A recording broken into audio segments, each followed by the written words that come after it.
Olá, boa tarde a todos. Oficialmente agora, gravando.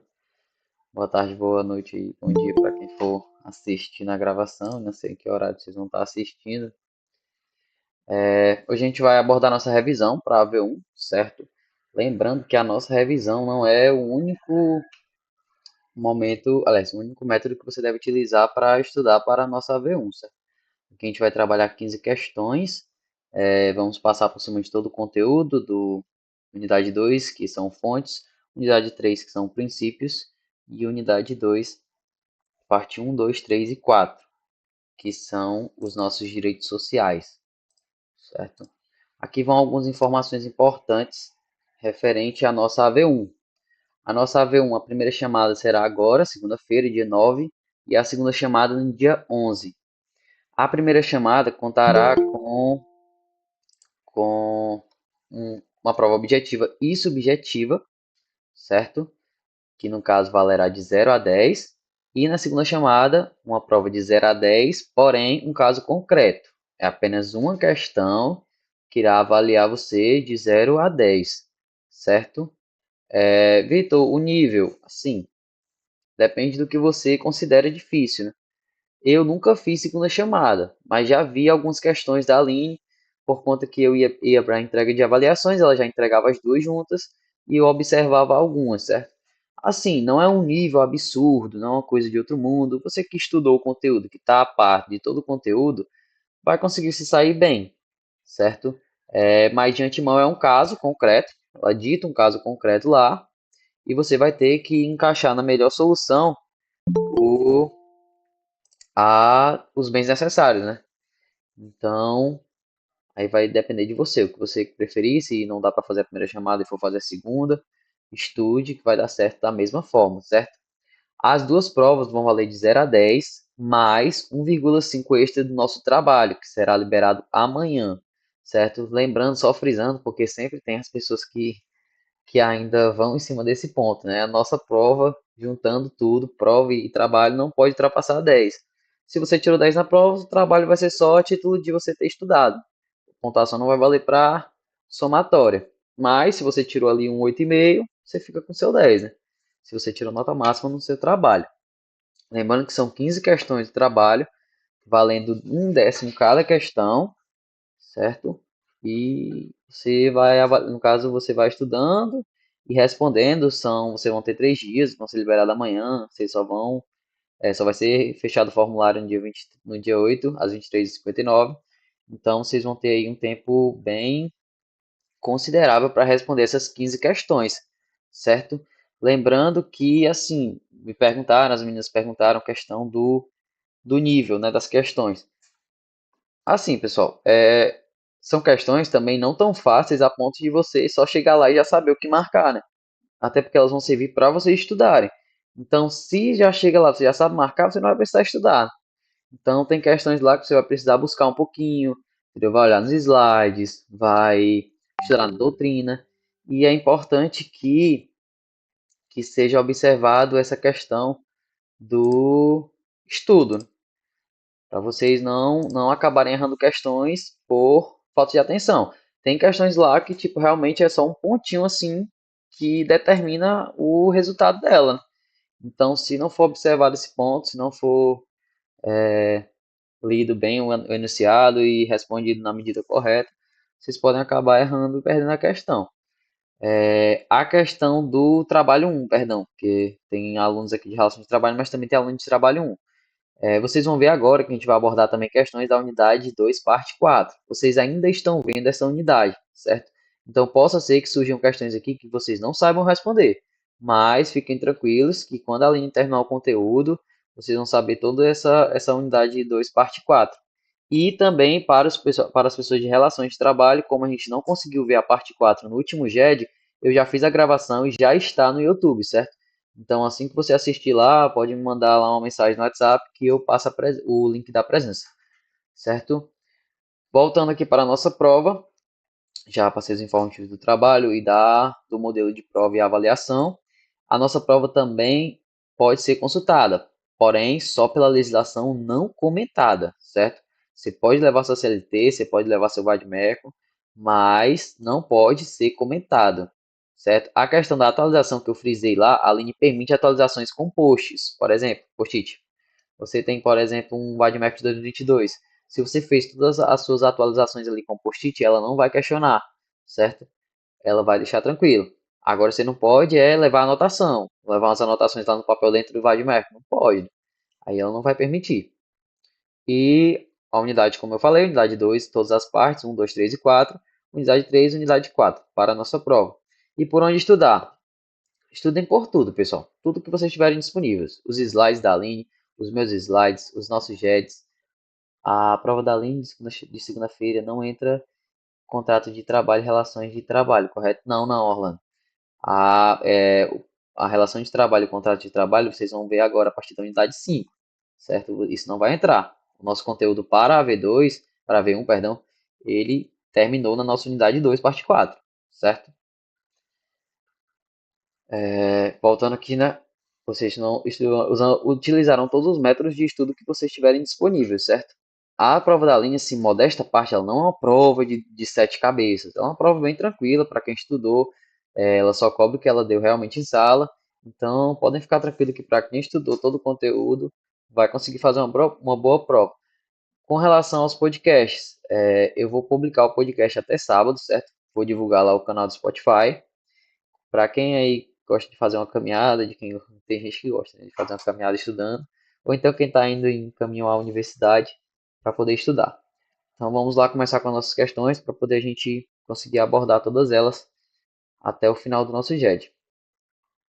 Orlando, essas últimas aulas ela realmente está dando, ela entrou na parte da unidade 5, né?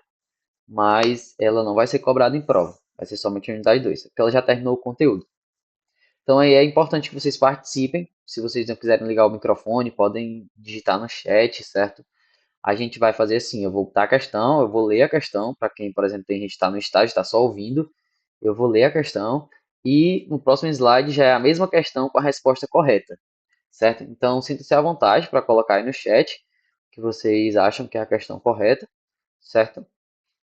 Vamos lá. Questão 1. O princípio que veda os empregados de abdicarem de seus direitos assegurados pela Constituição Federal com férias e DSR é o princípio da item A, irrenunciabilidade, item B, primazia da realidade, item C, intangibilidade salarial, item D, inalterabilidade contratual lesiva ou inalterabilidade contratual impégios, né, que a gente abordou, item E, continuidade, certo? No caso aqui, fala sobre o princípio da, como muitos já abordaram aí, o item A é o item correto, o princípio da irrenunciabilidade, certo? Esse princípio veda o fato de você renunciar de seus direitos previstos na Constituição Federal. São eles os direitos a férias, ao DSR, direito à licença maternidade, um exemplo também. Você não pode renunciar a esses direitos, porque são para sua garantia de emprego, certo? A gente sabe que o empregado é a parte mais fraca em uma relação. Então, esses direitos sociais, eles já surgiram com a ideia de garantir que você esteja ali preservado perante todos os empecilhos e as situações que possam vir a ocorrer durante aquele contrato de trabalho, certo? Então, esse princípio veda exatamente essa possibilidade de você estar renunciando esse direito, certo? Porque, por incrível que pareça, ainda tem pessoas que querem renunciar, né? Não sei quem é essa pessoa. Victor, diz-se irrenunciáveis apenas os direitos consagrados constitucionalmente.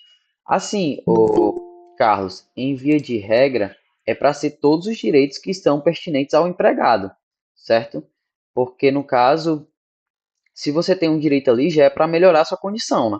Para você estar numa posição melhor, já que você é a parte fraca. Então, se você quer renunciar daquele direito, que é um benefício para você, você não, tecnicamente, teria essa possibilidade, né? Ou seja, é possível a aplicação do princípio mesmo a direitos externos à Constituição. Acredito que sim, o Carlos. Posso te responder depois, te passar a informação certinha, mas, assim, na minha concepção, sim, porque se você tem um direito para garantir, como eu falei, para garantir a sua posição ali na relação de emprego, sendo essa parte, né, o empregado, seria inviável você renunciar de uma coisa que é um benefício para você, certo? A não ser que você, no caso, tenha essa liberdade, mas teria essa limitação, certo? Pode falar, no caso, fique à vontade. Você está me ouvindo, Vitor? Agora tô. Então, a minha dúvida é mais concentrada se a tecnicidade, se é técnico, se a tecnicidade permite dizer que o princípio pode ser usado para bloquear eventual cessão de direitos que ocorra quando se trata de artigos externos à Constituição. Então, por exemplo, você mencionava todo o arcabouço que se protegesse, que se projetasse a proteger o empregado, certo? Sim, sim. E nós temos, obviamente, diversos desses que são reservados à área externa à Constituição.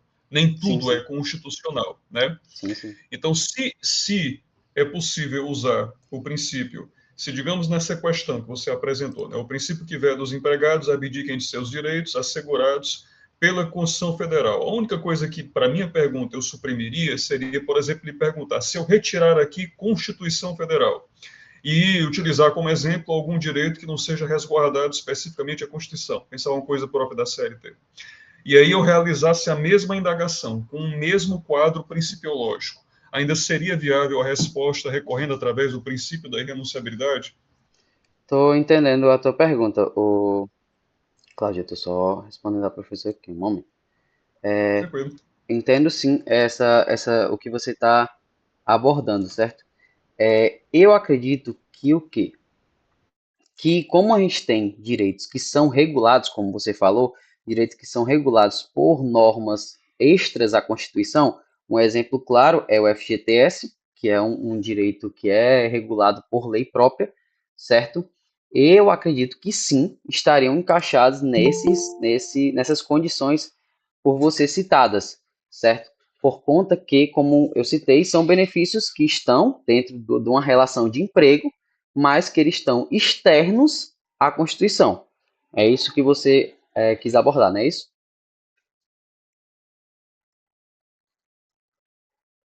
Respondida a tua pergunta, Carlos?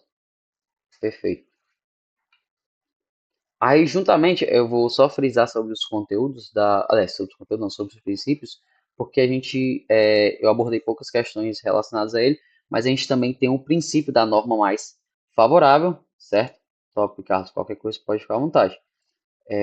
O princípio da norma mais favorável, certo? Que é também o princípio em que ele derruba essa hierarquia que a gente tem do direito convencional, que é, no caso, a pirâmide de Hans-Kelsen, as normas infralegais e supralegais, infraconstitucionais. Então, essa aplicabilidade ela não é viável no direito do trabalho, tendo em vista que a gente tem a norma mais favorável em condição de benefício ao empregado, certo? Então, se eu tenho uma norma que ela é mais favorável ao empregado, independentemente da hierarquia dela, eu irei aplicá-la, certo? Temos também o princípio da primazia da realidade, em que entre um fato material que se torna um certo duvidoso e um fato real, o caso, será a primazia da realidade. No caso, irá ter a realidade mais aplicada sobre a forma, a matéria, certo? Então vamos para a próxima questão. Tem mais outra questão de princípio também que a gente vai abordar em outro momento.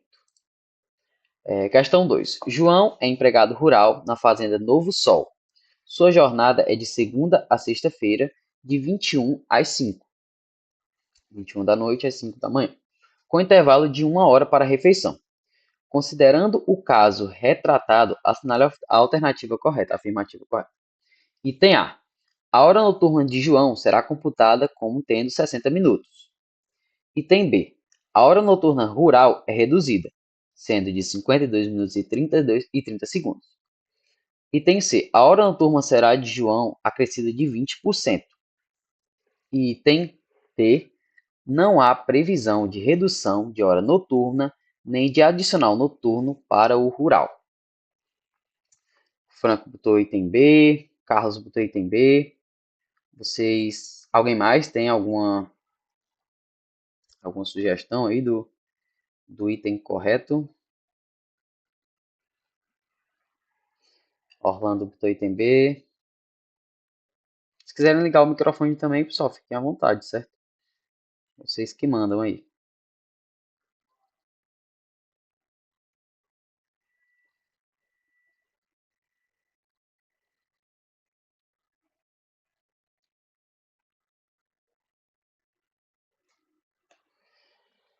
Sim, rural seria 25%. Orlando, vamos lá, vamos descobrir agora o item certo. Se eu disser que todos vocês estão errados, vocês acreditam?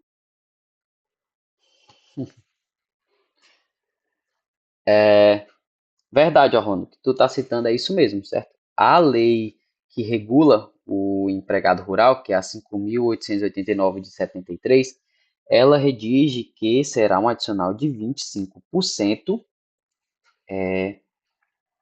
quando o empregador rural exercer essa atividade noturna, certo? Essa que vocês estão, a questão, o item que vocês estão abordando, o item B, realmente ocorre da contagem de 52 minutos e 30 segundos, mas isso se aplica ao empregado urbano. O empregado rural, ele é regido pela lei própria, certo? Ele tem uma lei própria, essa legislação que eu falei para vocês, 5889 de 73, certo? E ela que regula o empregado rural e suas diretrizes. Então, no caso, o item correto aqui é o item A, certo? A hora do empregado rural será computada nos 60 minutos normalmente, certo? Não haverá essa distinção do tempo entre a hora do empregado urbano, a hora do empregado rural com relação ao empregado urbano, que teria esses 52 minutos e 30 segundos.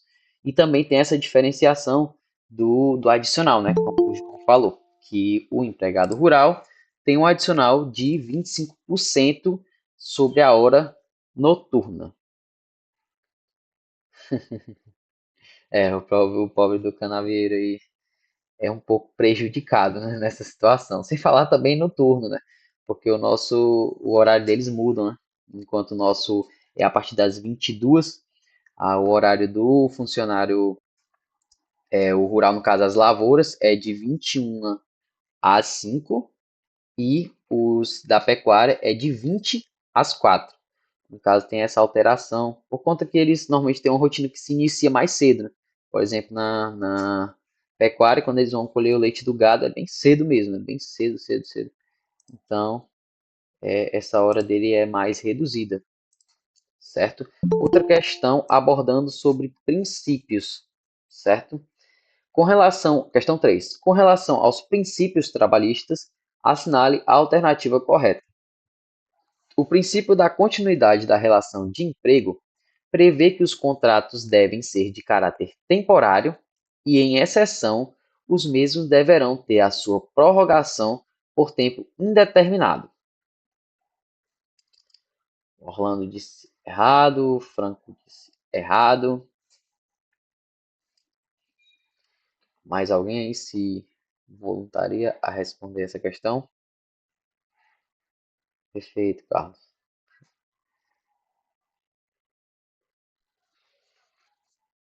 Então, todos de errado? Essa questão estava naquele formulário que eu mandei para vocês. Logo no início, acho que tinha 7, 8 questões. Eles foram. Aliás, foi enviado para vocês. E tinha essa questão, a questão 3 nela. Que ela aborda o princípio da continuidade da relação empregatícia. Né? Que, como os colegas falaram, está errada a questão, a afirmativa citada, pois o princípio da continuidade da relação empregatícia é ligeiramente o contrário do que está falando essa afirmativa, Por quê? Porque ele prevê que os contratos devem ser, em via de regra, por tempo indeterminado. E a exceção é o por tempo determinado. Vocês estão entrando na unidade 5 agora. Eu não consigo afirmar se é na unidade 5 que vocês vão ver contratos ou é na 6 a remuneração. Eu acho que vocês ainda abordam na unidade 5. É uma unidade extensa demais a unidade 5. Bem extensa mesmo. Acho que é, inclusive, a que é mais cobrada em prova colegiada. É a unidade 5. E vocês vão ver os tipos de contrato por tempo determinado. São situações bem limitadas, certo? Bem limitadas mesmo. A gente acha que qualquer pessoa pode contratar aí por tempo determinado, mas não. É uma situação bem regulada e bem limitada. E um dos casos bem comuns é o contrato de experiência, aquele contrato, o famoso contrato de 90 dias, que na maioria das empresas contratam o funcionário primeiramente por esse contrato de experiência e depois prorroga por tempo indeterminado, para saber se a pessoa vai se adequar ali à situação, ao trabalho desempenhado e, via de regra, ele é o mais utilizado, certo? Uma curiosidade sobre ele, que acho que poucos sabem, o contrato ele tem duração de 90 dias, certo? O contrato de experiência, e ele é prorrogável por 2 vezes dentro dos 90 dias. Você pode iniciar, por exemplo, com uma pessoa. Normalmente as empresas fazem o quê? Elas iniciam com 45 e prorrogam o contrato por mais 45. Mas você poderá prorrogá-lo 2 vezes dentro dos 90 dias, certo? Não ultrapassando o limite de forma nenhuma, certo? E também limitada a prorrogação. Ou seja, se você faz o contrato, vamos supor, de 20 dias e depois tu prorroga por mais 20, já foi ali teu limite de prorrogação. Entendeu? Quando bater os outros 20, no caso em 40 nessa situação, já se torna por tempo indeterminado, certo?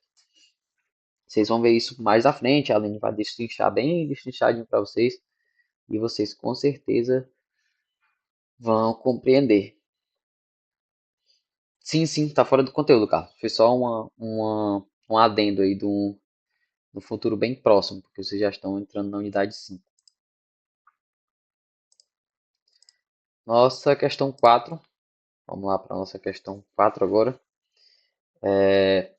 No que se refere aos direitos constitucionais dos trabalhadores, assinale a alternativa correta. A garantia da irredutibilidade do salário independe de convenção ou acordo coletivo. Item A. A participação nos lucros ou nos resultados será vinculada à remuneração. Item C. A garantia de salário nunca inferior ao mínimo será assegurada aos trabalhadores que percebem remuneração variável. Item D. A igualdade de remuneração entre o trabalho noturno e o trabalho diurno constitui uma garantia constitucional. E o item E, segundo a Constituição Federal, a retenção dolosa do salário constitui mera infração administrativa. Item C, Franco. C. C também, Carlos. C, Jéssica. Isso aí. Pessoal bem participativo.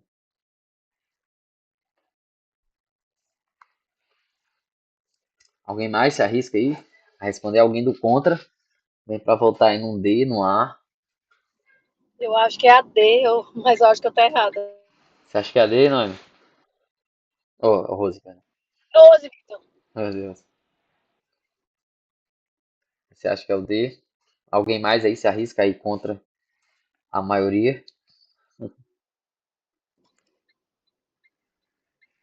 Pessoal, vocês estão certos, perdão. É exatamente o item C, certo? Por que que os outros itens estão incorretos? A garantia de irredutibilidade do salário independe de convenção ou acordo coletivo. É totalmente o contrário. Para que haja a irredutibilidade salarial, necessita de um acordo ou convenção coletiva, sabendo nós, como já estudado, que a convenção, aliás, o acordo se sobrepõe à convenção, certo? Independentemente, assim, no caso, o artigo 660 620, perdão, que veio com a reforma trabalhista, né? Que aborda esse ponto da questão do da, Vitor, deixa eu oi, fazer uma pergunta. Oi. Com relação a esse item D, a variação não seria das horas extras, a hora extra não, desculpa, do percentual de remuneração pelo adicional noturno? Assim, Rose, vou ler para ti a questão.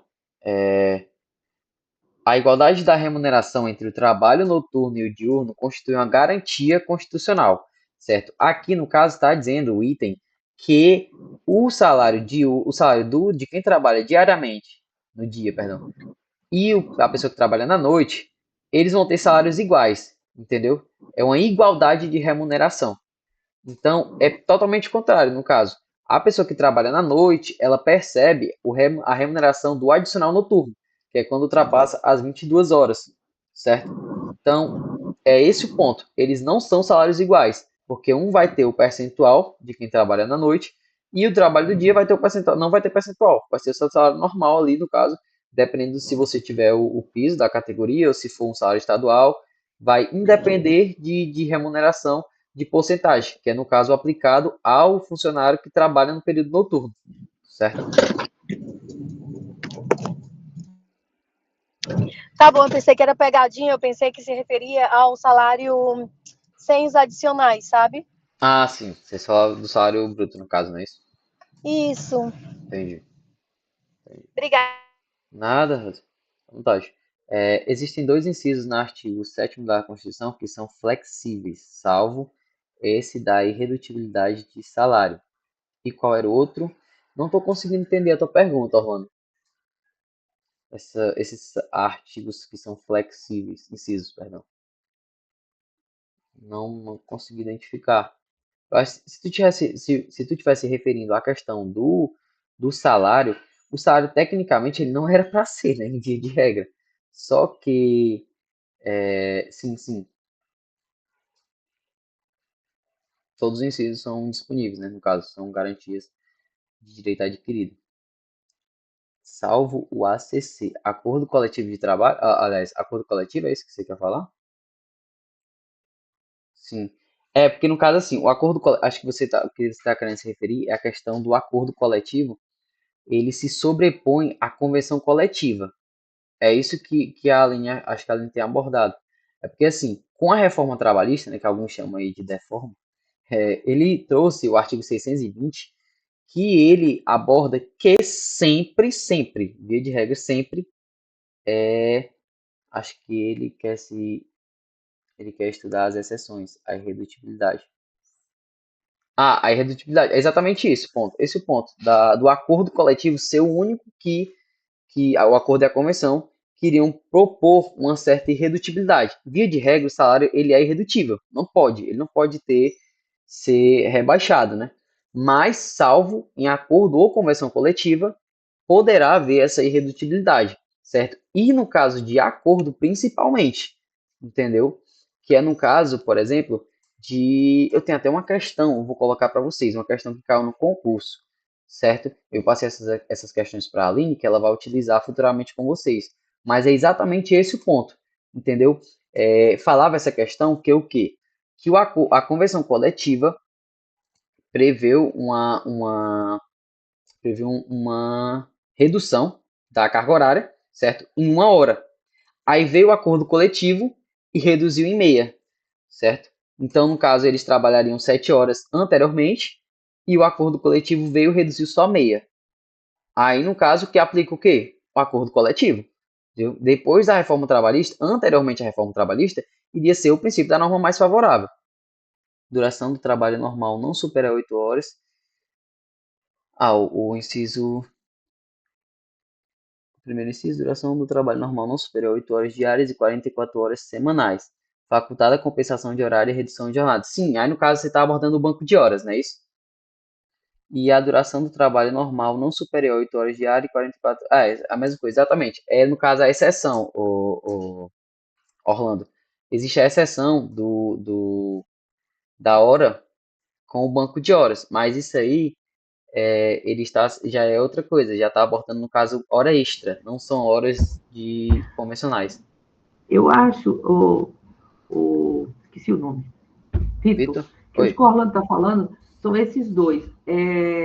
da garantia da irredutibilidade, que tem que ter convenção, e muitas vezes, quando a empresa está em recuperação, alguma coisa assim, que tem que entrar em acordo para reduzir a carga. Eu acho que é alguma coisa disso que ele está falando, entendeu?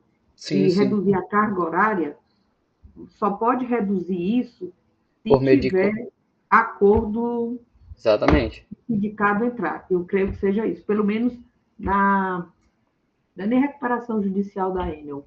Foi alguns acordos que nós tivemos, quando a gente estava numa fase ruim, que o sindicato teve que entrar justamente para isso, tá? Ia ou reduzir o salário, ninguém queria aceitar, ou então É, reduzir a parte a carga horária, né? de carga horária até que equilibrou. Nem baixou uma coisa e outra, mas a gente diminuiu o quê? Os percentuais de ajuste. Foi isso. Acho que é mais ou menos isso. Eu acho que é isso, não, Orlando? Eu acho que é isso, tá, Vitor? No caso que a Rosemary abordou, será por via de acordo coletivo, para poder haver esse tipo de redução, de redutibilidade. Licença, é Oi. exatamente isso que eu quis dizer. Eu só quis abordar porque ela falou, terminou todos os incisos do artigo 7º e falou: pessoal, só tem dois que são, que existem esse salvo, né?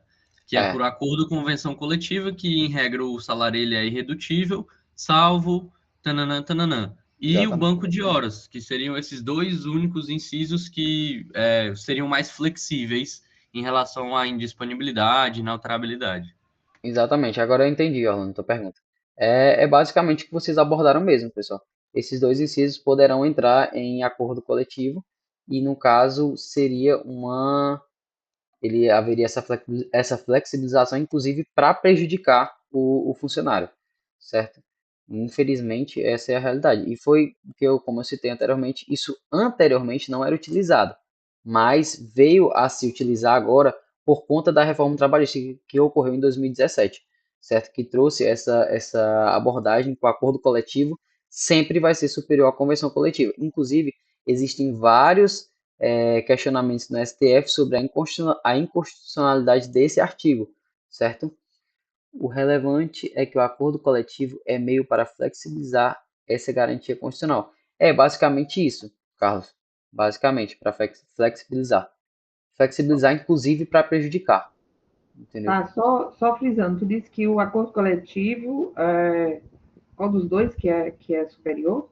O acordo, exatamente, Rosemary. O acordo coletivo vai ser superior à convenção. Certo, tudo bem, ok. Eu tinha anotado isso aqui, tá bom. Isso está no artigo 620, certo? Foi inserido pela reforma trabalhista.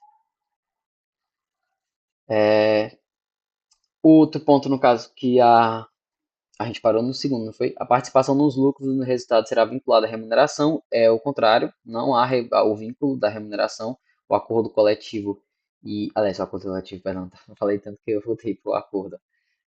A participação nos lucros e resultado não terá vínculo à remuneração, será um caso à parte, né? A garantia de salário nunca inferior ao mínimo será assegurada aos trabalhadores que percebem remuneração variável, exatamente. A pessoa ali que recebe a remuneração variável, ela terá essa garantia de que o salário seja sempre, sempre, sempre superior ou igual ao mínimo, certo? Também tem a questão, pessoal, de não poder descontar, certo? Por exemplo, eu tenho aqui um funcionário que ele trabalha com comissão, certo? Esse mês faltou, por exemplo, R$ 200 para poder fechar o salário mínimo. E eu fui lá e coloquei, garantindo que ele recebesse o salário mínimo, certo? Aí mês que vem, vamos supor que ele fizesse o salário mínimo mais R$ 200. Aí, opa, tem uns R$ 200 aqui que eu coloquei mês passado, vou tirar aqui para poder voltar para o meu bolso. Não pode, certo? Ele precisa garantir essa irredutibilidade do salário e não poderá descontar futuramente esse dinheiro que foi retirado do bolso dele e adicionado a esse salário. A retenção dolosa, perdão, segundo a Constituição Federal, a retenção dolosa do salário constitui uma mera infração administrativa. A gente viu que isso está bem no ar, né? Não há uma previsão estritamente legal sobre o que configura você reter esse salário, certo? Inclusive, o STJ já se manifestou contrário, que não se configura o crime de retenção dolosa à retenção salarial, certo? Então tá algo que ainda está aí passível de uma legislação clara. A questão 5.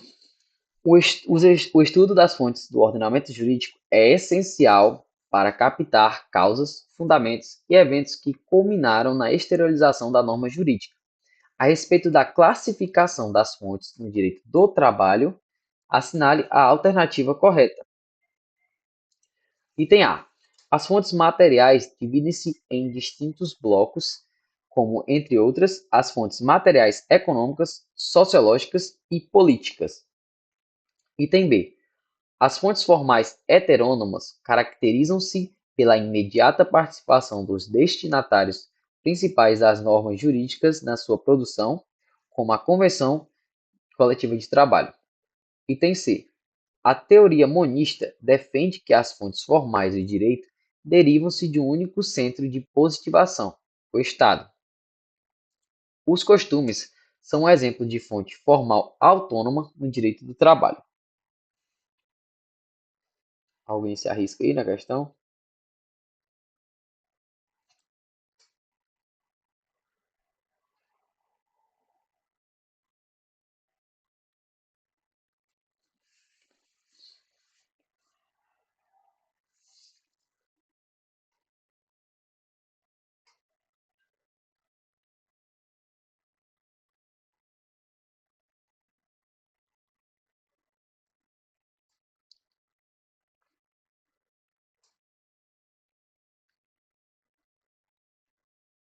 Carlos vai de D, Orlando vai de A.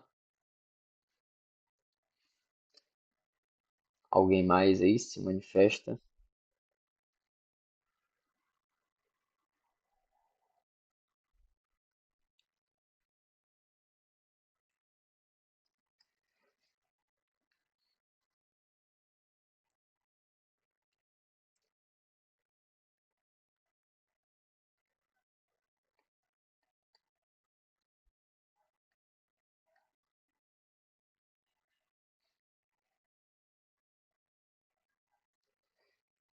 A Laura vai de item D.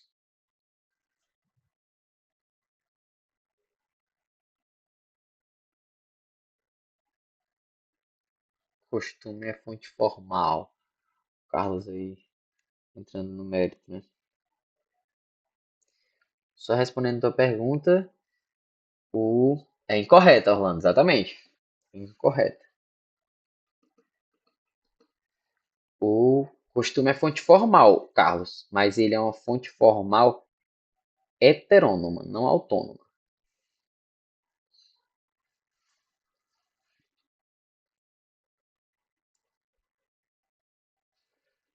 Então, vamos lá. Essa mesmo, pessoal. O item incorreto se trata do item B, certo?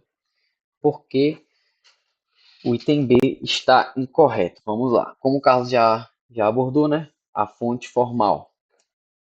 O costume, sim, é uma fonte formal, mas ele é uma fonte formal heterônoma, o que transforma o item D no item incorreto, certo? Olha,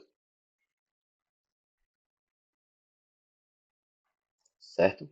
No caso, ele torna o item B incorreto. Eu juro que por um momento eu travei aqui, pessoal. Eu li aqui, os costumes formais são fontes heterônomas. Aí, oxi, como assim? Foi.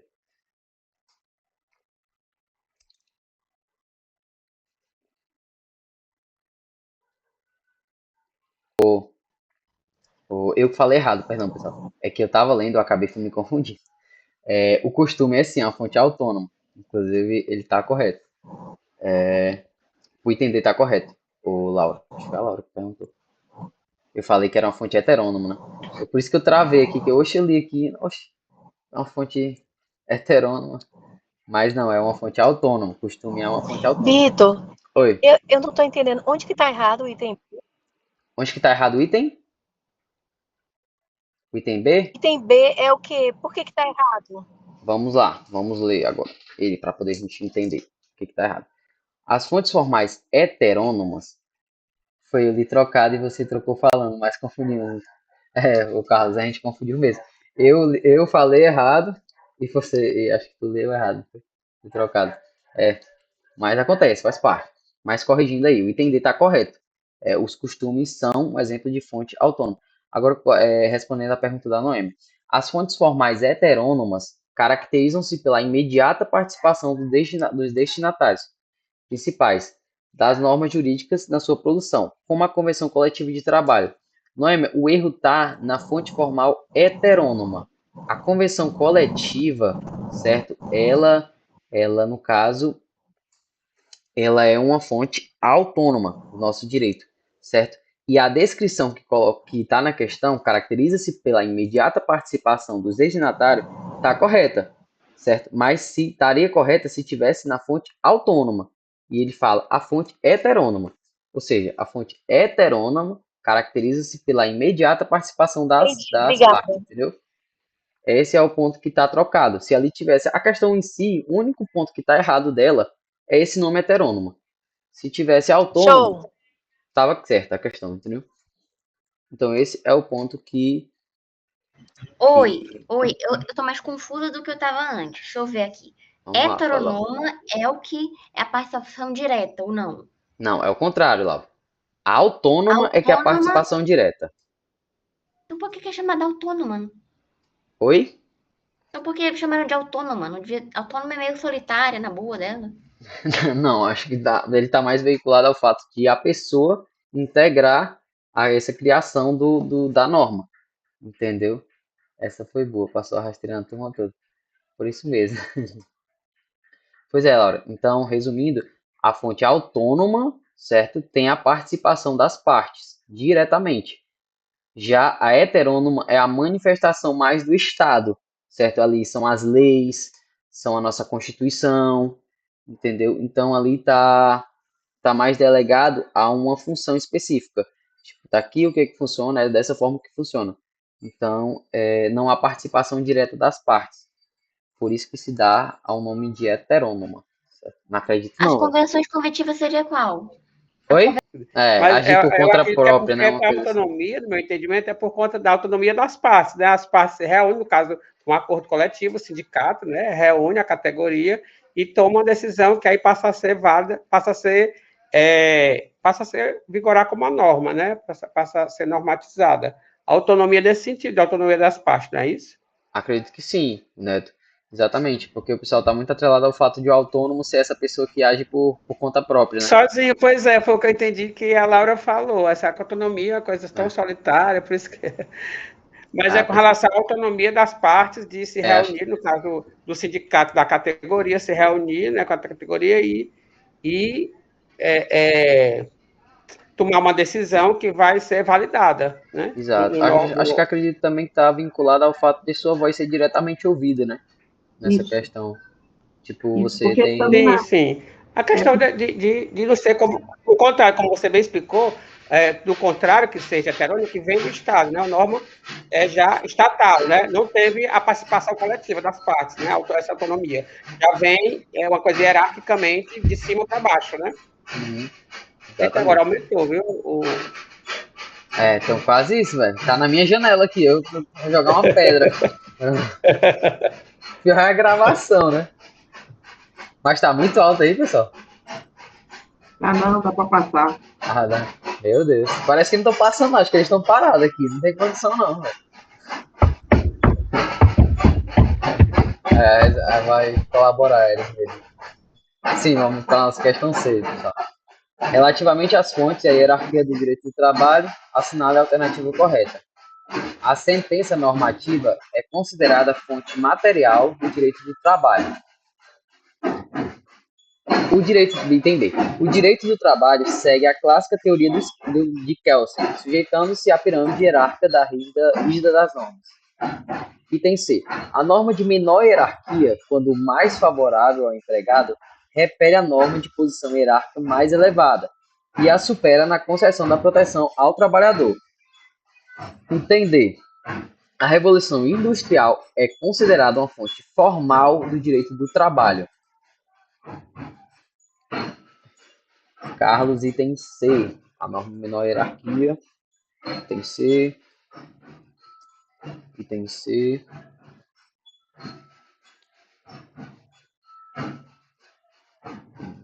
item C, não é isso, pessoal? Alguém mais aí para ser do conta? O item B vocês já sabem que não é, né? Porque eu citei mais cedo, quase agora praticamente, que o direito do trabalho não segue a teoria de Kelsen, né? Ou seja, não tem hierarquia de normas no direito do trabalho. Então o item B já desqualifica. Certo? A Revolução Industrial é considerada uma fonte material, a gente sabe disso, né? Que ela é um preceito, tem um preceito histórico e está atrelado a. Não está atrelado à manifestação do Estado, e do sistema, do Estado não, do sistema jurídico. Então, logo já dá para entender que é uma fonte material. Então, o item correto é exatamente o que vocês abordaram. Item C, certo? Como a gente viu, dentro do direito do trabalho não existe essa hierarquia de normas. Então, sempre haverá a aplicação da norma mais favorável ao empregador, como princípio da aplicação da norma mais favorável, entendeu?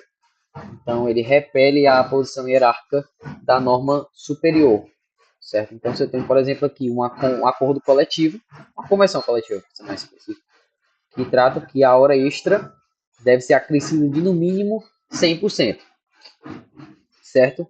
Aí, no caso, a gente tem a CLT, que diz que a hora extra deve ser acrescida de, no mínimo, 50%.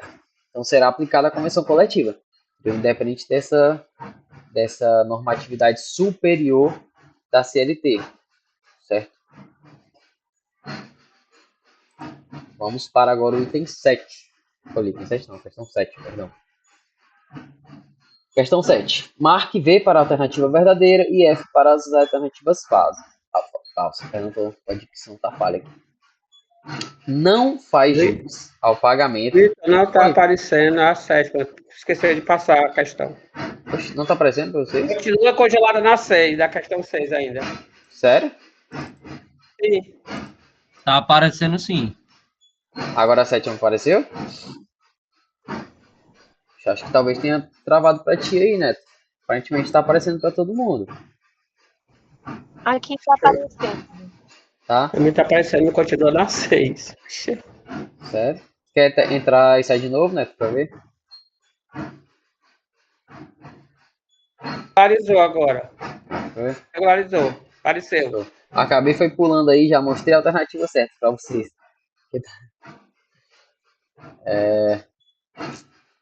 Vamos lá. Não faz jus ao pagamento do repouso semanal remunerado o trabalhador que trabalhe 5 dias na semana, isto é, de segunda a sexta-feira. Trabalhe no horário noturno. Exerça a atividade doméstica. Falte injustificadamente no serviço. O ponto-chave da questão está no...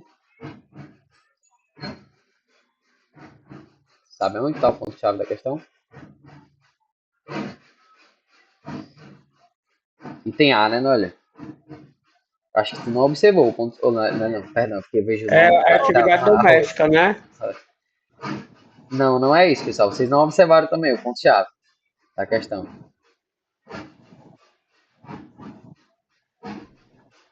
É de segunda a sexta, é de segunda a sábado, né? Uhum.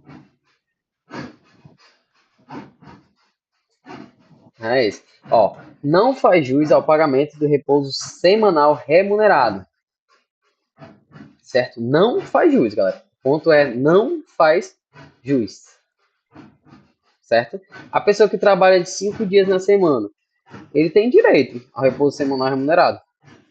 Independentemente da escala dele, a gente sabe que tem a questão da previsão, da DSR.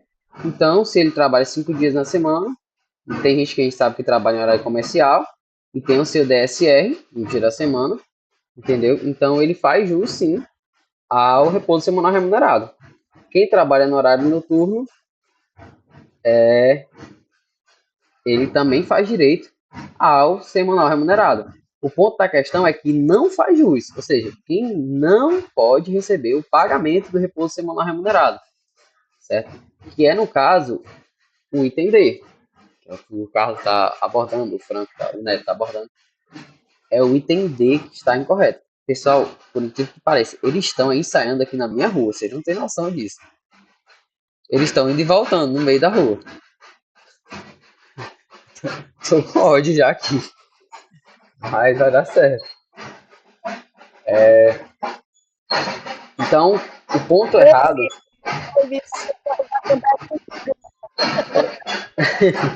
Eu tô com. Se eu tivesse um cachorro, Carlos, pode ter certeza. Que ele já tava solto. Como é o nome do teu cachorro, esse que fica latindo aí? Eu não tenho um cachorro, não. É os cachorros da rua. Ah, Acho que eu o pessoal pensava que era passa, o isso. pessoal passa passeando com eles, aí eles lá. Eu não crio cachorro, não. Laura, é exatamente esse item mesmo, ó. É FFV. Todos os 3 primeiros receberão o pagamento. O único que não receberá o pagamento é quem falta injustificadamente, certo? No caso, o repouso semanal remunerado do doméstico, ele recebe da mesma forma, Laura. A questão, acho que está abordando é a questão do descanso dele, como funciona. É porque depende de como ele está integrado, né? Por exemplo, a Aline deu o caso ontem de quem trabalha, no caso, mora na própria casa do empregado, entendeu? Aliás, empregador. Então, tipo assim, ele tem direito de folgar e trabalhar e tá lá no mesmo dia, na casa do empregador lá, de perna pra cima, entendeu?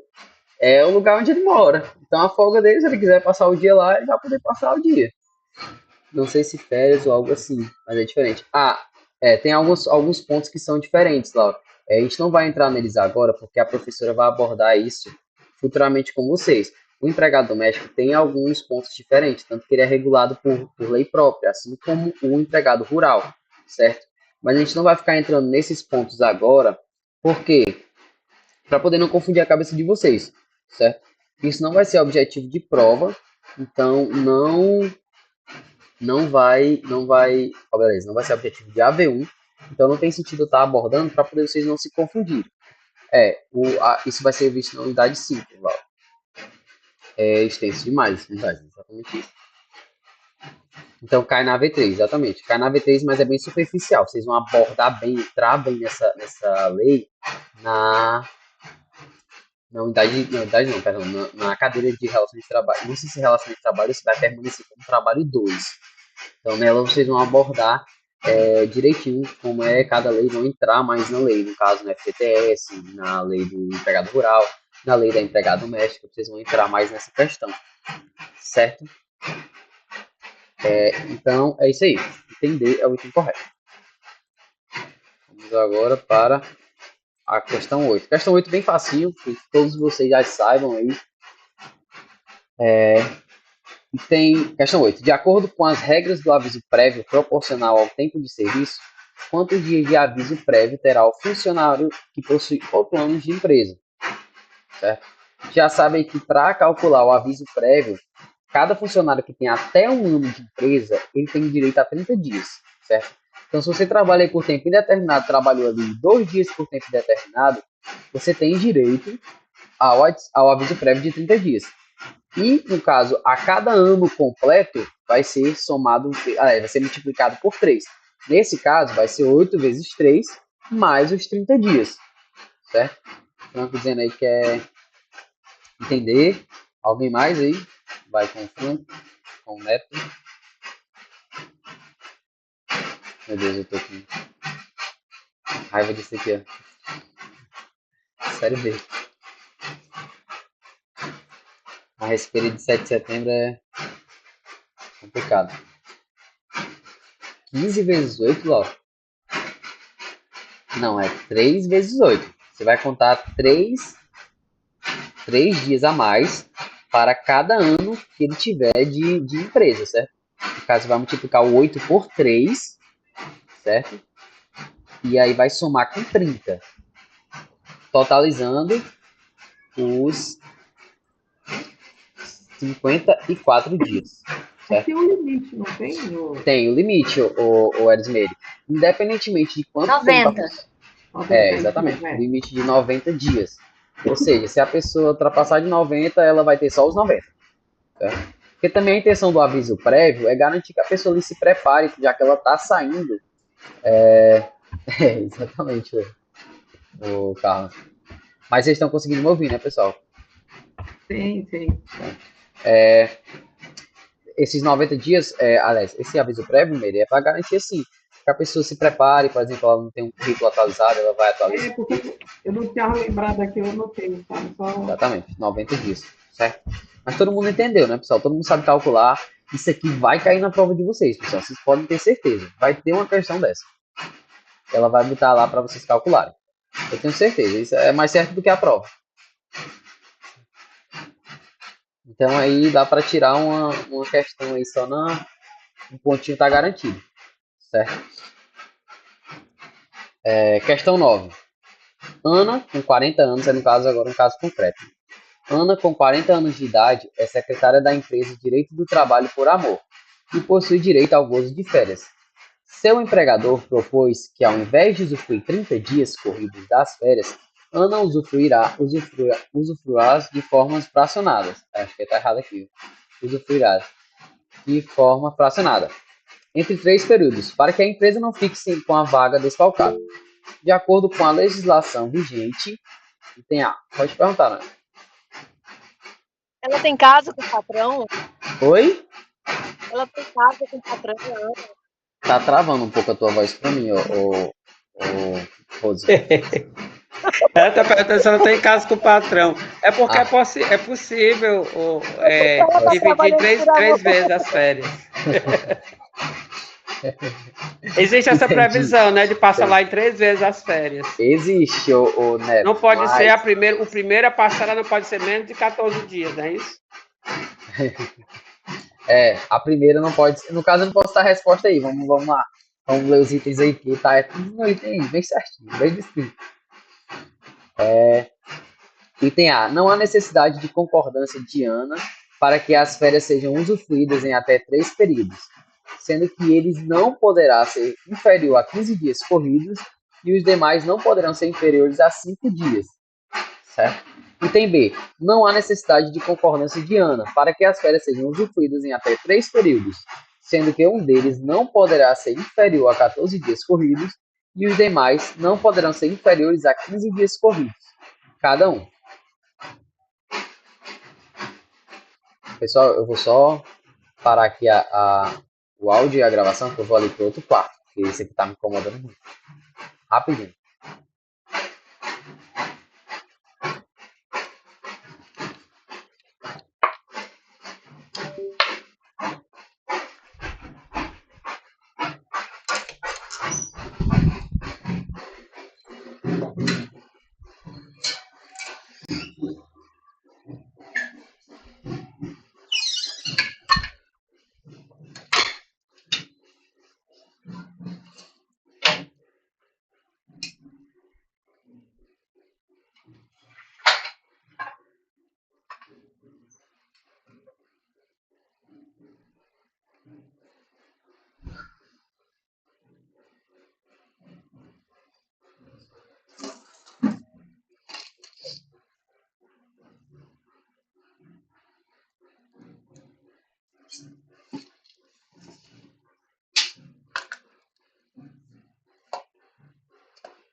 Teve uma melhora aí para vocês, pessoal, do som? Baixou mais um pouquinho.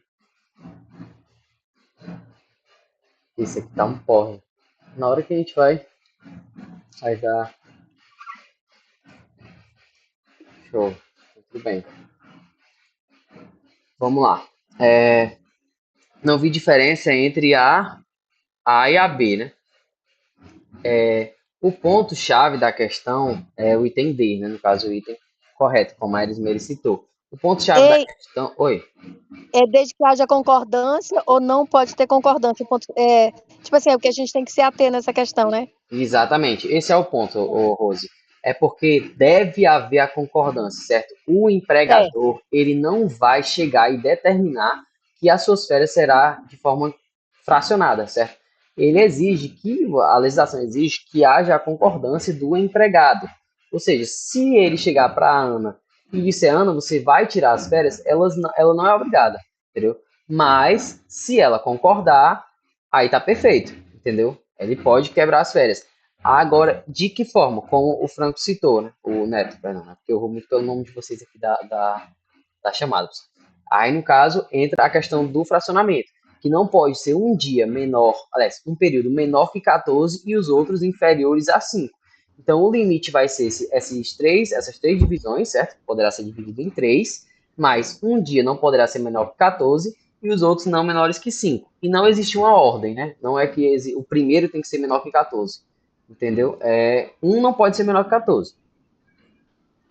O que ela falou, Noemi, essa coisa da concordância, é que, por exemplo, é o empregador que estabelece o período das férias. Exatamente.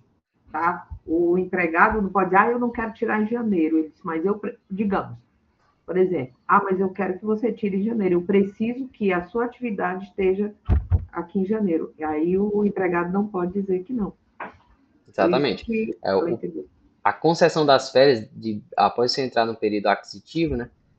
Concessivo, aliás, você terá que melhor atender o empregador. Isso. Não existe essa opção do funcionário chegar e dizer, eu quero tirar em tal mês. Pode falar, Rose, à vontade. E o Neto, aliás. Então, nesse caso, não é para colocar a correta? Isso. Nesse caso, seria B, assim, se quem determina o período, porque não é de acordo com a necessidade da empresa, então quem determina é o patrão, né, não o empregador. O empregador diz, olha, vou dividir sua salário, vai ser mês tal, eu não quero mês tal, mas é porque a empresa só pode disponibilizar de acordo com se ele está seguindo a lei, então ele só pode disponibilizar esse mês. Mas assim, 15 dias nesse mês, por isso que eu... Mas assim, Neto, no caso, tu tá misturando as informações. Para mim, a correta seria a B, não há necessidade de concordância de Ana. Não há realmente não, porque ela não precisa concordar. Se a empresa, eu como sou o empregador, eu só posso disponibilizar as férias da Ana 15 dias no mês de janeiro, 8 dias no mês de março e o restante no mês de outubro, então ela tem que concordar com esse período. Não é assim, Neto, que funciona. O que funciona no caso é que, assim, o empregador ele pode determinar o período certo das férias. As férias, ela terá direito, quando ela completar 1 ano de empresa, ela tem direito a receber as férias dela. E o empregador terá até 11 meses e 29 dias para dar as férias de 30 dias, certo? 30 dias é o total de férias dela, certo? Mas o empregador poderá ser no período que melhor consulte ele. Se o mês de março consulta ele melhor, vai ser esse mês. Agora, a questão da divisão das férias é uma concordância, certo? Ele não pode, eu só posso dar aqui 10 dias. Não, você tem a obrigação de dar os 30. Você vai dar 10 dias, vai, no caso, fracionar a férias, se o empregado concordar. Se ele não concordar, não pode fracionar férias. Ele tem que dar os 30 dias. A questão do fracionamento. É o fracionamento. O que ele está abordando aí agora a questão do mês, quem determina o que melhor atende. É o empregador. A minha confusão era essa, então. É o que melhor atende o empregador. Entendi. Desculpa me meter. Ei, Vitor, agora eu me lembrei uma coisa que eu ia perguntar para a Aline. Esqueci de perguntar na aula de ontem. Assim, se tu não souber responder também, não tem problema. Eu pergunto para ela amanhã. Pode ficar à vontade, se eu souber. Está fugindo um pouquinho do assunto, era sobre 1/3 de férias, que dava antes do empregado entrar de férias, né? Aí eu estou te perguntando, está falando aí sobre fracionar as férias. E tem algumas categorias, como magistrado, que tem 2 férias por ano. Isso pode acontecer também? Tipo assim, de fracionar férias, que no caso seriam 60 dias? Ou não, só essas férias de 30 dias sei lá. Eu acredito, Noemi, porque no caso, como o Neto tinha até abordado esses dias na pós-aula, o funcionário, no caso, o juiz, o magistrado, ele é estatutário, né? Então, no caso, a gente precisaria observar o estatuto dele, certo? Eu acredito, assim, via de regra, eu acredito, né? Não estou falando com 100% de certeza, mas acredito que funcionaria mais ou menos de forma diferente, porque ele, no caso, como você disse, ele tem direito a 2 períodos de férias, né? Então, tecnicamente, entre aspas, já ocorre dentro desse período um fracionamento, né? Porque ele tira, mas são 30 dias diversos, né? Então, acredito eu que não haveria esse fracionamento, até porque ficaria bem complicado para a questão do judiciário, né? Porque já é um ponto bem mais específico. Aí, Vitor, não sei se você sabe também, aí com relação àquele 1/3 de férias, para quem tem 2 férias por ano, recebe as 2 vezes ou apenas uma vez? O terço constitucional, É eu 1/3 de acredito, eu também tenho essa dúvida, vou até perguntar a Aline depois, Noemi. Assim, porque eu acho que também é dependente de conversão, porque lá no caso no meu trabalho, eu já vi pessoas que recebem completamente, entendeu? Tipo, fraciona as férias, mas recebe completamente. Então, eu acho que via de regra, a pessoa precisa receber completamente, entendeu? Independente do fracionamento. Aí ela faz a sua organização e faz a sua divisão tá de bom. valores, Tá certo, entendeu? obrigada. Eu acredito que, na verdade, o magistrado ele não tem 2 férias, não. Ele tem as férias Fracionamento. e o recesso. Tem isso também, Recesso né? não são férias. E com relação ao servidor público, pelo menos o servidor público estadual, tá em 2018, foi publicado um decreto que fracionou. A gente não tinha férias, só tirava os 30 dias, não podia tirar férias fracionadas. Aí esse decreto possibilitou a fracionar as férias. A gente pode tirar Fracionamento. férias 3 parcelas de 10 dias, 10, 10, 10. Pode ser 20 e 10, ou 10 e 20, ou os 30 direto. Entendi, Existe agora essa possibilidade para o servidor público estadual. entendi. Vamos lá, pessoal, para a 10ª questão, para a gente concluir. Cristiano Ronaldo trabalhava como guarda noturno para a empresa Direito do Trabalho por Amor. Recebia salário, sua jornada era de 22 às 5 horas, no caso, trabalhava na hora de sinal noturno, né? Durante o mês de setembro, faltou 3 vezes injustificadamente, no dia 3 aliás, no dia 1 e 3 de agosto, e no dia 18. Quantos dias serão descontados no contra-cheque de Cristiano Ronaldo, certo? Aqui no caso, pessoal, ele faltou no dia 1, certo? E no dia 3 de agosto. Perdão, eu confundi o calendário, porque no caso eu coloquei as datas de agosto e coloquei o calendário de setembro. E até falar isso aqui para vocês que eu observei quando eu estava revisando já em cima de entrar na aula. Mas aqui vamos abordar como se o dia 1º tivesse aqui, certo? Na segunda-feira, no dia 2, e o dia 3 fosse na quarta-feira. O dia 18 permanece aqui na quarta-feira, certo? Normal. No caso aqui, a gente só tira esse domingo aqui do dia 1º de setembro e passa ele para o dia 2 aqui. Como se fosse dia 1º, dia 3, na quarta-feira, certo? Peço desculpa aí a vocês por não ter abordado esse ponto. Então, vamos lá. No caso, o Cristiano Ronaldo faltou no dia 1º e no dia 4, no dia 3, numa segunda e na quarta da mesma semana, certo? Então, no caso aqui, ele teria o DSR do domingo dele, que a gente está utilizando aqui como se o domingo fosse a folga dele, certo? Ele teria o DSR do domingo perdido. A gente aprendeu que na semana a falta desconta no DSR, tá certo? Vamos supor, se a pessoa folga a gente está trabalhando em cima da folga no domingo. Então, quando a pessoa folga no domingo, se ela faltar a semana toda injustificadamente, certo? Vamos supor que ela falte aqui a semana toda, de segunda a sábado. O único DSR que vai ser descontado é o da semana. Não pode ser descontado o de uma semana subsequente, certo? Sempre vai ser o da semana vigente. No caso, como ele faltou dia 1 e 3, a mesma semana só vai ter um DSR descontado. E o outro dia vai ser o dia 18. Ou seja, no caso, como ele faltou aqui numa semana distinta, vai ter o outro DSR descontado.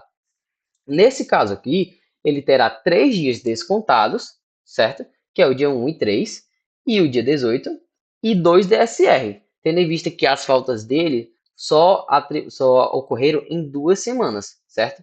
Porque ele faltou 2 dias na mesma e um dia em outra semana. Então, no caso, é o descontado da semana a qual ele faltou, certo? Então, no caso, ele teria 5 dias de desconto, exatamente, Carlos. A questão a seguir. Alguém tem alguma dúvida, pessoal, no cálculo de remuneração do DSR? Lembrando que é só a remuneração, ele não pode perder o dia de descanso, certo? Ele vai perder lá o valor certinho, não vai receber. Nas faltas injustificadas, as que são justificadas permanecem normalmente, entendeu? E o restante, no caso, ele vai receber a folga normal, vai folgar o dia dele normal. O que ele não vai é receber. Isso, Eu queria só Ana. te perguntar uma coisa das férias, que o Oi. Megloff parou por um minuto. As férias eu preciso da autorização? As férias, assim, Laura, resumindo para ti. As férias, tu não precisa da autorização do empregador, aliás, tu precisa da autorização do empregador para poder tu tirar as férias, certo?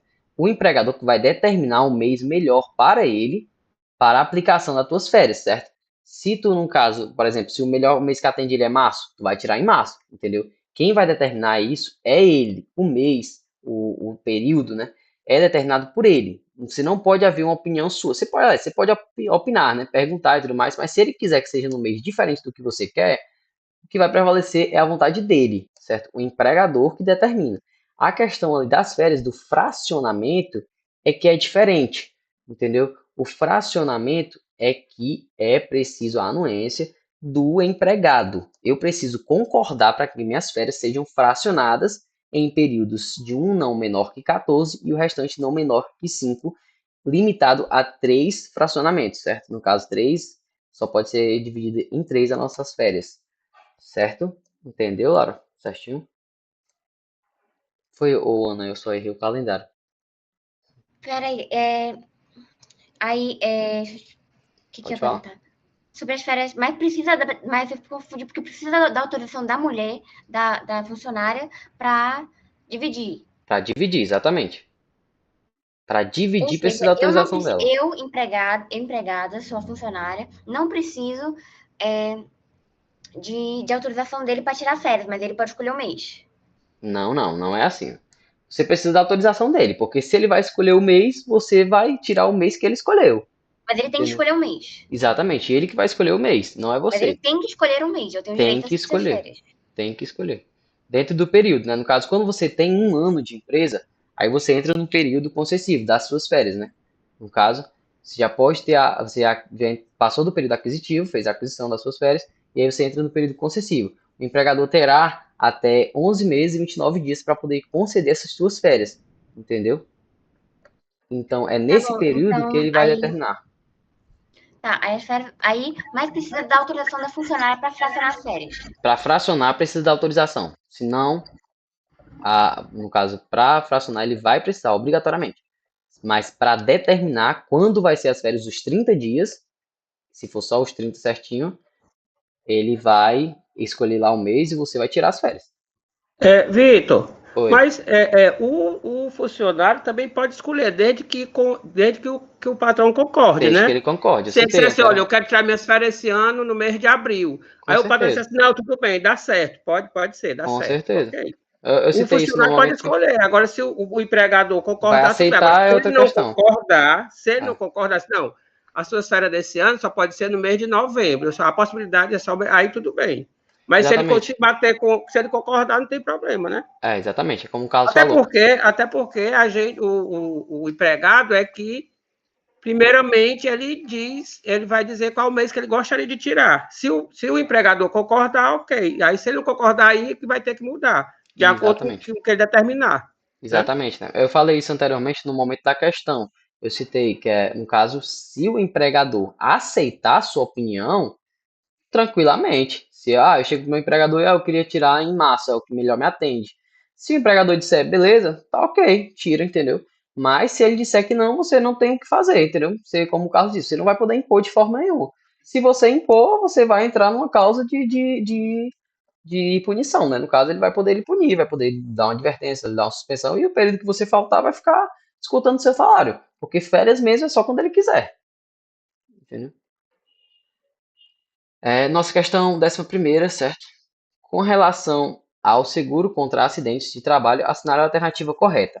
A empresa é responsável pela adoção de uso de medidas coletivas e individuais de proteção e segurança de saúde do trabalhador.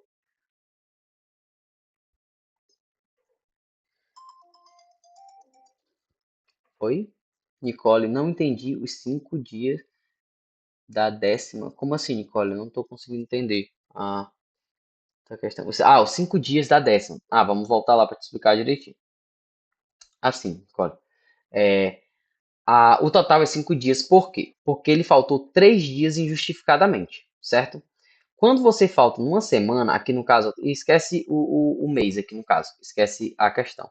É porque no caso, como eu falei, infelizmente eu botei o calendário errado. Mas assim, se ele falta, vamos supor que ele folga aqui no domingo, ó, toda semana no domingo aqui certinho, ele esteja folgando no domingo certinho e tudo mais. Todo domingo seja a folga dele. Se ele faltar em qualquer um desses dias da semana, vai ser descontada no domingo, certo? Que é o DSR dele, certo? No caso, sempre, se ele faltar a semana todinha, se ele faltar segunda, terça, quarta, quinta e sexta, só vai ser descontado um dia, porque é descontado semanalmente, certo? Não pode ser descontado mais do que isso. Então é descontado o dia que ele faltou injustificadamente e o DSR. No caso, o valor do DSR. Ele folga da mesma forma, certo?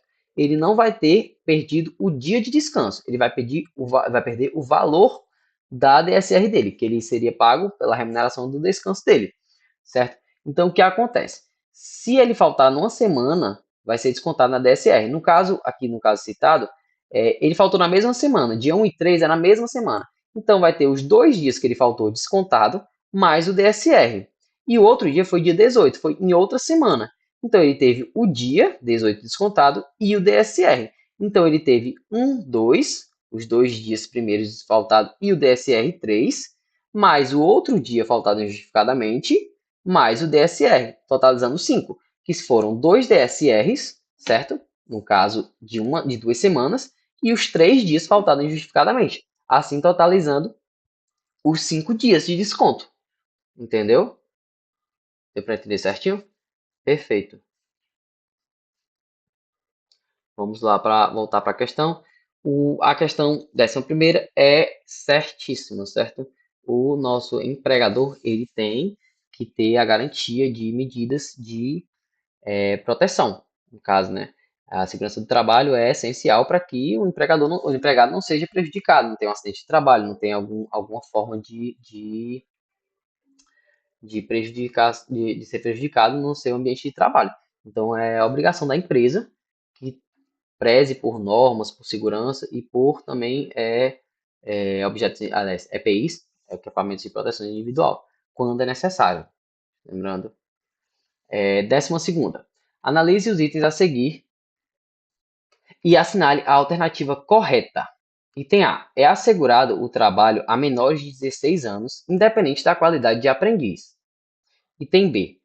O trabalho insalubre é permitido a menores de 18 anos com autorização prévia dos pais ou responsáveis. Item C. O trabalho noturno, periculoso e insalubre é vedado a menores de 18 anos em qualquer das condições. Item D. Na forma da lei, o aprendiz poderá ter idade inferior a 14 anos se tiver concluído o ensino médio. Item C, Laura. Alguém concorda com a Laura?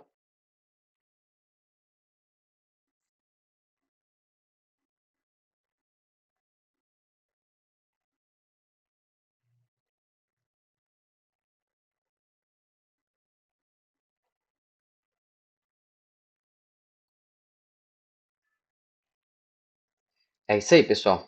É o item C. O item C que aborda, no caso, o trabalho noturno periculoso e insalubre é vedado a qualquer pessoa menor de 18 anos, certo?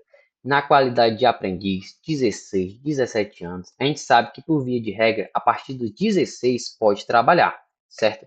A partir de 16 trabalha como seletista normal, certo? Mas não poderá, entre 16 e 18 anos, no caso, quando ser 16 e 17, não poderá trabalhar noturno, nem periculoso e nem insalubre, de forma alguma, certo? E o aprendiz, esse aqui não pode mesmo, certo? No caso, você pode ser menor de 16 e trabalhar como aprendiz, mas periculoso noturno e insalubre nem pensar. Ei, Vitor, essas questões Oi. vão ficar disponíveis para a gente no grupo da. Vão sim, eu vou colocar no Drive. Assim que eu adicionar, eu falo para vocês, certo? Tá, obrigada. Então, totalizamos o item C, o item correto, certo? E vamos agora para o item sequente. Olha, essa questão sequente. 13ª, analise as questões a seguir. Poderá o empregador despedir o funcionário que se acomete portador de doença grave e que gere preconceito? Item 2. O empregador poderá por si só determinar a quantidade de funcionários PCDs que irão integrar o seu quadro de colaboradores. Item A. Ambos os itens estão corretos. Item B. O item 1 está correto. Item C. Apenas o item 2 está correto. E o item D. Ambos os itens estão corretos. Noemi voltou item A. Alguém acompanha aí a Noêmia? Noêmia não, perdão, Rose. Vou me acostumar ainda, Rose, perdão. Uhum. Ei, deixa eu te perguntar, vai até que horas o GED? A gente vai, só tem mais duas questões. 14, 15 a gente termina, certo? Nossa, obrigada. O percentual de PCD, ele entra, o Carlos. Eu vou até olhar aqui, só olhar aqui rapidinho no slide da professora que eu te falo o local onde ele está. Mas ele entra também na questão dos direitos sociais, certo? Mas é mais um rol exemplificativo, entendeu? Ali, ele está no slide parte 4, certo? Ele está no slide de número 8, que é os dispositivos que garantem a isonomia e a não discriminação. Ele está voltado ao fato da discriminação, certo? Que o empregador ele não pode determinar a quantidade de PCDs que existe em seu quadro. Isso é um percentual taxativo que ele está presente na lei, só olhar o número da lei, é na lei 8.213 de 91, certo? Vou botar aqui no chat para ti, se tu quiser olhar. Lei 8.213 de 91. Lá tem um rol exemplificativo. Ixi, travou aqui. Estava desligado no lock. Lei 8.213 de 91. É um rol exemplificativo. Aliás, é um rol taxativo, perdão. Que ele diz a quantidade de PCDs que terá uma empresa. No caso, é de acordo com o total de funcionários, né? Se ele tem um total de funcionários, ele terá que ter o percentual. De cabeça, eu lembro de 200 funcionários. A empresa que tem até 200 funcionários, ela precisa ter no mínimo 2% do seu percentual de funcionários de PCDs, certo? Então, a Noemi, aliás, não, a Rose está certa, o Franco Neto está certo. Todos os itens estão corretos, porque o primeiro se trata de uma dispensa discriminatória, né? Se você está demitindo a pessoa só por causa dela ter uma doença, por causa dela ser mulher, por causa dela ser grávida, dela estar grávida, isso tudo se trata como uma dispensa discriminatória, certo? O empregador não pode, de forma nenhuma, fazer essa despedida de um funcionário por conta desses fatores, certo? Ele precisa ter uma despedida sem justa causa, se ele quiser enquadrar dentro disso aí. Mas, por conta desse motivo, se trata de uma dispensa discriminatória, certo? E a questão do PCD, como eu falei, como eu exemplifiquei para o Carlos, é a questão do taxativo, né? Ele é taxativo. Ok, Neto, fica à vontade. Está só mais duas questões. Eu também tenho outro jet para dar já já, mas mais duas questões aqui a gente encerra. João trabalhou como empregado, questão 14. João, PCD é o que mesmo? No caso, Laura, tá no inciso, acho que é inciso 21, só conferir aqui, da nossa Constituição, certo? Que ele trata, no inciso 31, perdão, ele trata da isonomia, certo? Da garantia de equiparação dos funcionários. Tá ok, Neto? Obrigado. Então, no caso, ele está ali como um rol taxativo, certo? Nessa lei, na Lei 8.213, que eu botei aí, ela tem um rol taxativo de pessoas com deficiência. Então, eu preciso que tenha esse percentual de pessoas com deficiência. Lá no slide da Aline tem os exemplos bem certinhos lá, as porcentagens que devem ter em cada empresa. Cada empresa tem que ter a porcentagem de pessoa com deficiência. Não é uma coisa que sai da cabeça do empregador. Ele precisa seguir essa lei, certo? E, no caso, precisa que que tenha essa garantia de participação das pessoas com deficiência, certo? A questão 14. João trabalhou como empregado de uma empresa de construção civil durante 5 anos, de janeiro de 2015 a janeiro de 2020. Em janeiro de 2023, ele decide ingressar com uma ação trabalhista pleiteando o pagamento de horas extras que alega não ter sido pagas corretamente durante todo o período em que esteve empregado. A empresa, em sua defesa, alega que o direito de João de reclamar esses critérios já está prescrito. De acordo com o caso citado, assinar a alternativa correta. Item A. João poderá recorrer, pois a prescrição quinquenal é quem dita o tempo após ajuizamento da ação. Item B. A empresa está correta, pois João não se atentou à prescrição bienal, logo perdeu seu prazo de reclamação. Item C. João poderá exigir danos morais por conta que a empresa está tentando burlar os direitos trabalhistas do mesmo. Item D. A empresa está errada em seu fundamento, pois o período de prescrição ainda não ocorreu, tendo em vista que são 3 anos após a rescisão contratual. Aqui no caso, pessoal, trata de prescrição bienal e prescrição quinquenal, né? No caso, a prescrição de bienal, ela faz jus, no caso, que a pessoa terá 2 anos após a extinção do contrato para exigir os seus direitos trabalhistas, certo? Então, no caso aqui, ele trabalhou durante 5 anos e saiu em janeiro de 2020. Então, perante a prescrição bienal, ele tinha até 2 anos, a partir de janeiro de 2020, para exigir em juízo os créditos trabalhistas que foram violados, certo? E no caso, em janeiro de 2023 foi quando ele entrou com a prescrição trabalhista, certo? Aliás, entrou com a ação. Então, no caso, ele teria até 2022, se ele saiu em janeiro de 2020, 2 anos após, janeiro de 2022, certo? Ele não respeitou esse período e entrou em janeiro de 2023, ou seja, 1 ano após prescrever a prescrição bienal.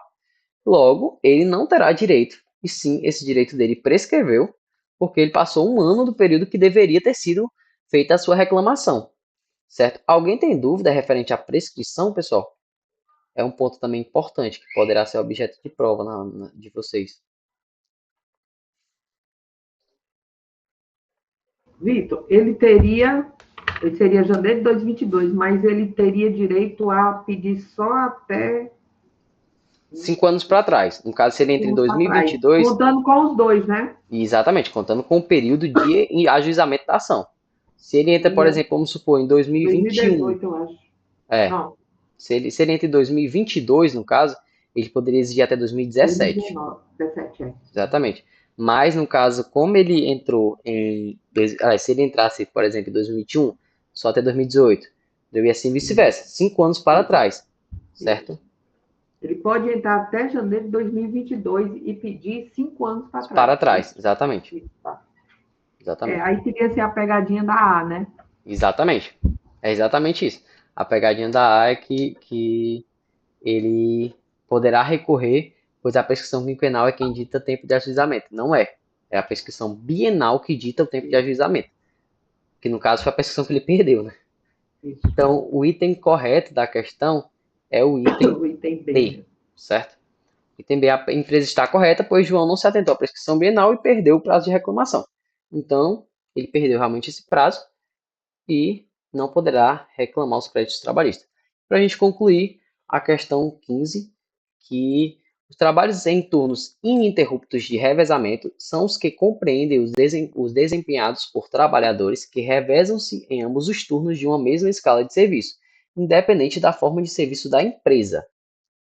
Alguém se arrisca aí a dizer se está certo ou se está errado?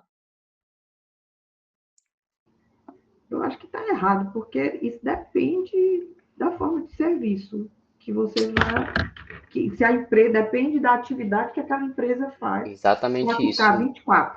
Exatamente, Mary.